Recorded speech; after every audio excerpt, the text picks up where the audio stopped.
Orang miskin tidak boleh kuliah di Konoha, bukan di Indonesia. Kemendikbud Konoha sendiri yang bilang kuliah itu kebutuhan tersier. Baru kali ini loh orang bergelar PhD ngomongnya begitu. Ya emang kuliah itu nggak wajib, tapi di mayoritas loker zaman sekarang S1 aja syarat paling minim. Kata UUD Konoha mencerdaskan kehidupan bangsa. Yang mimpin aja nggak cerdas. Jadi lagi viral tentang biaya kuliah di Konoha yang naik secara nggak masuk akal.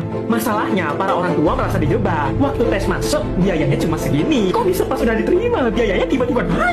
Dan ketika para orang tua ngadu ke pemerintah, apa kata pemerintah? Kuliah itu kebutuhan tersier. Buset, ini kan udah kayak mereka tuh bilang, ya udahlah, kalau miskin nggak usah kuliah.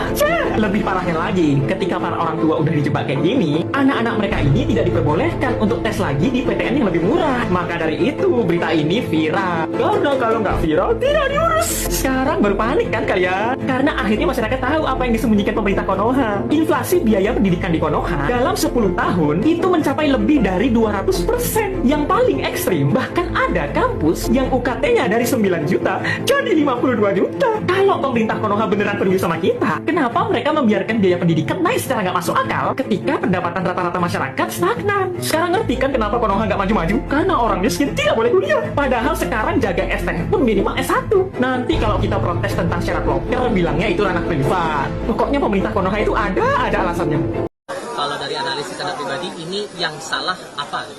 Negara yang salah. Sampai ini bisa terjadi. Tidak boleh ada situasi di mana anak putus sekolah karena tidak bisa membayar kuliah. Lalu kampusnya dan negaranya lepas tangan. Silahkan Anda urus sendiri. Cari sendiri. Di negara kapitalis paling ekstrim saja nggak begitu. Kalau ada kesulitan, pasti diajak bicara apa yang bisa dibantu. Bagaimana bisa menuntaskan kuliahnya. Itu yang nomor satu paling penting. Kampus itu melihat mahasiswa bukan sebagai customer jasa pendidikan. Tapi pandang siswa itu sebagai anak bangsa yang nanti akan membawa kemajuan bagi bangsa ini. Tapi kalau mereka dipandang sebagai customer tidak bisa bayar karena tidak mampu, bukan karena tidak mau, lalu kemudian dihentikan, maka negara menjadi transaksi murahan untuk rakyat. Ini yang namanya tidak berkeadilan. Akar masalahnya apa? Akar masalahnya karena negara tidak mau mengalokasikan uang yang cukup untuk biaya pendidikan tinggi.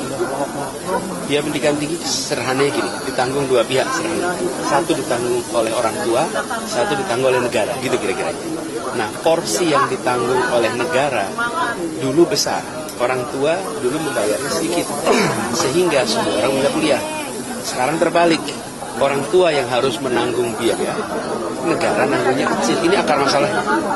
Jadi, selama akar masalah tidak diselesaikan akan berulang terus. Dan peristiwa